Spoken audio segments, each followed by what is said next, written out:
سورہ مبارکہ عنکبوت کا مطلع۔ سورہ مبارکہ عنکبوت بہت عظیم الشان سورہ ہے قرآن مجید کا، اور ہر مومن کی عملی زندگی سے مربوط ہے۔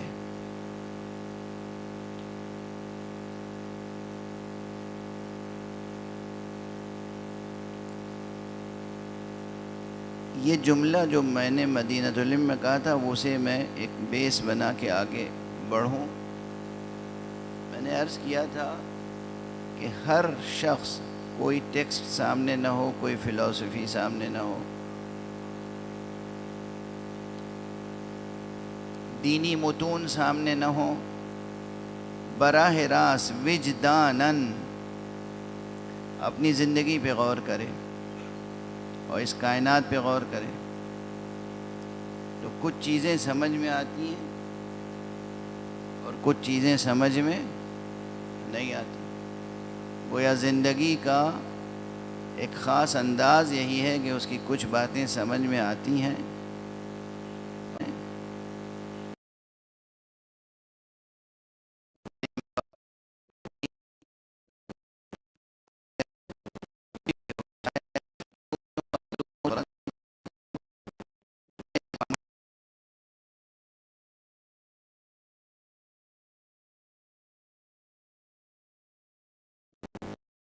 کچھ باتیں زندگی کی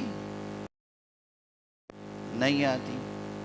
قرآن مجید کا اسلوب بالکل جیسے زندگی کی ترجمانی ہے۔ قرآن مجید جب آپ پڑھتے ہیں تو کچھ باتیں سمجھ میں آتی ہیں اور کچھ باتیں آپ کی سمجھ میں نہیں آ سکتی۔ وہ اسی ایک آیت میں دیکھ لیجئے، بسم اللہ الرحمن الرحیم، الف لام میم۔ اب یہ الف لام میم سے کچھ سمجھ میں آیا؟ اس کا ترجمہ کوئی مترجم آج تک نہیں کر سکا، اس کی تفسیر کوئی مفسر نہیں لکھ سکا۔ ہر ایک یہ لکھ کے آگے بڑھ جاتا ہے کہ یہ راز ہے خدا کے اور پیغمبر کے درمیان، اللہ کے اور اللہ کے پیغمبر کے درمیان میں یہ راز ہے، رمز ہے، یہ اشارے میں باتیں کچھ ہوئی ہیں جو ہم نہیں سمجھ سکتے۔ لیکن اس کے بعد جب آیت آگے بڑھی تو بات سمجھ میں کچھ آئی، اور وہ بھی عجیب و غریب انداز سے، احسب الناس ان یترکوا ان یقولوا آمنا وهم لا یفتنون۔ کیا لوگوں نے یہ سمجھ رکھا ہے کہ وہ بس یہ کہہ دیں گے کہ ہم ایمان لے آئے اور ہم انہیں آزمائیں گے نہیں؟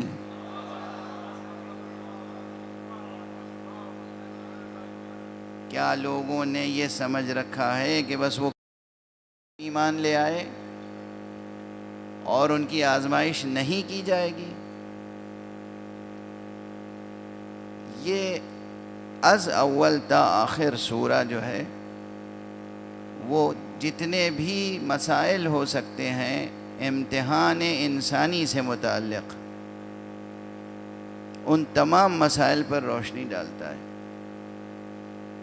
لیکن سب سے پہلے میں ایک بات اور عرض کر دوں، ماشاءاللہ جوانوں کی بھی اچھی خاصی تعداد نظر آ رہی ہے۔ کچھ جوانوں سے گفتگو ہوئی تو عموم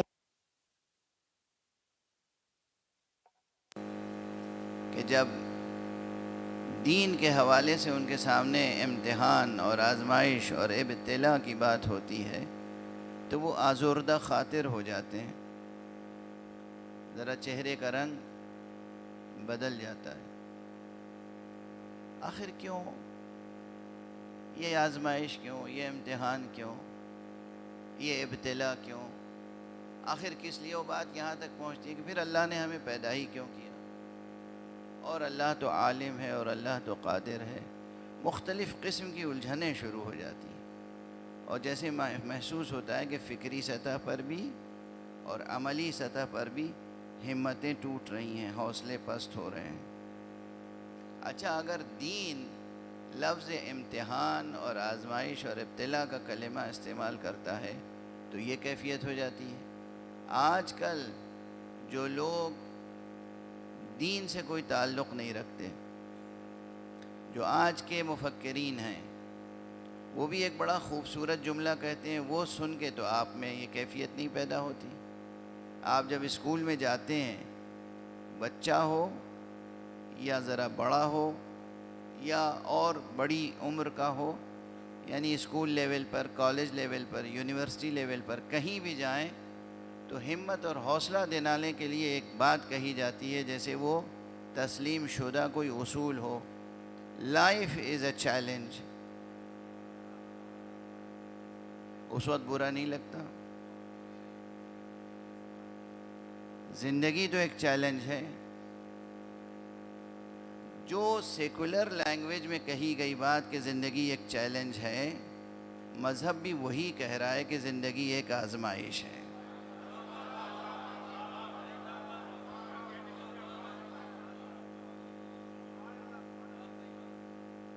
زندگی از اول تا آخر ایک آزمائش ہے۔ زندگی ہر مرحلے پر ایک چیلنج ہے۔ جب یہ بات کہی جاتی ہے کہ زندگی ہر مرحلے پہ ایک چیلنج ہے، تو اس لیے نہیں کہی جاتی ہے کہ آپ کی ہمتیں پست ہو جائیں، حوصلے پست ہو جائیں۔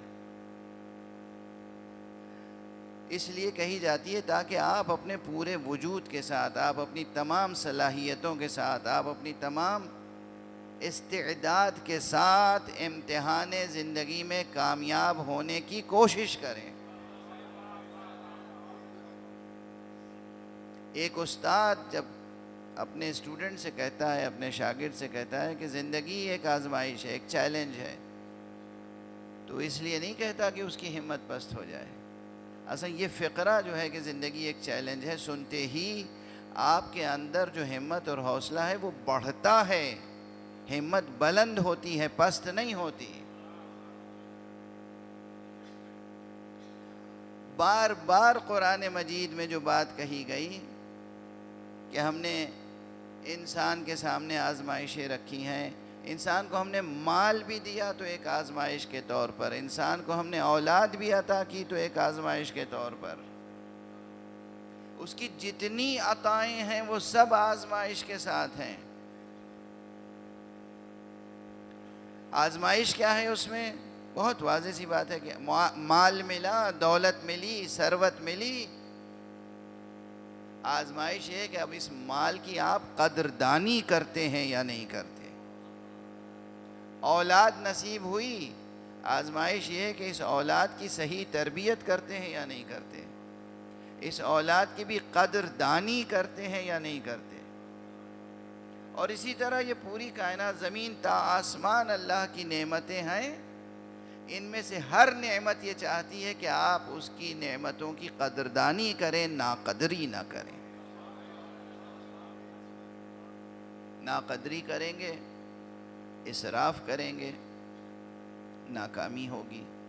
قدردانی کریں گے، قدر شناسی کا ثبوت دیں گے، زندگی میں کامیابی ہوگی۔ اب یہ ناقدری اور قدر شناسی، یہی دو بنیادی طور پر زندگی میں رویے ہیں۔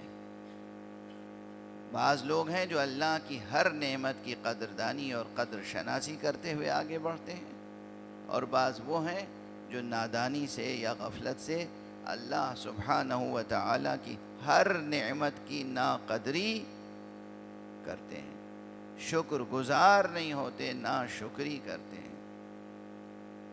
اللہ سبحانہ و تعالیٰ اس اخلاقی رویے کو آپ کے اندر پیدا کرنا چاہتا ہے کہ آپ اللہ کی ہر نعمت کی قدردانی کریں اور شکر گزاری کا جذبہ رکھیں اور شکر گزاری کا اسلوب زندگی میں اختیار کریں۔ یہ ایک اچھے انسان کی صفت ہے، یہ ایک اچھے انسان کا وصف ہے، یہ ایک اچھے انسان کا انداز ہے۔ جہاں قرآن مجید میں یہ کہا گیا چند مقامات پر کہ زندگی ایک آزمائش ہے، زندگی ایک امتحان ہے، وہیں اسی آزمائش اور اسی امتحان اور اسی دنیا کی زندگی کے لیے ایک اور بہت عجیب و غریب تعبیر اختیار کی گئی۔ اب وہ تعبیر وہ بھی اسی سورے میں ہے، سورہ مبارک عنکبوت ہی میں، یعنی وہ سورہ جو شروع سے آخر تک امتحان امتحان امتحان، آزمائش آزمائش آزمائش آزمائش آزمائش آزمائش کی بات کر رہا ہے۔